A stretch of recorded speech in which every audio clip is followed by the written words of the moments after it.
پلسرات کا بیان۔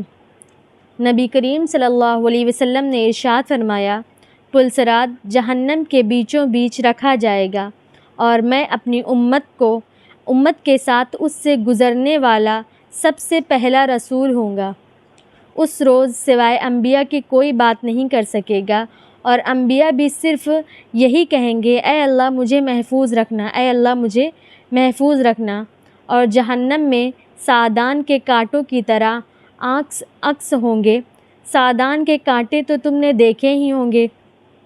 صحابہ رضی اللہ تعالیٰ عنہم نے عرض کیا، جی ہاں رسول اللہ صلی اللہ علیہ وسلم۔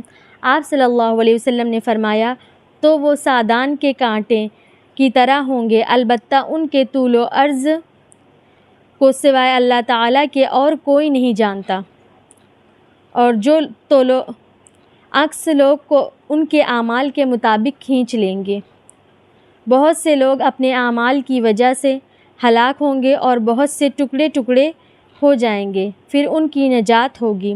جہنمیوں میں سے اللہ تعالیٰ جس پر رحم فرمانا چاہے گا تو ملائکہ کو حکم دے گا کہ جو خالص اللہ تعالیٰ ہی کے لیے عبادت کرتے تھے انہیں باہر نکال لو، اور چنانچہ ان کو باہر نکال لیا جائے گا۔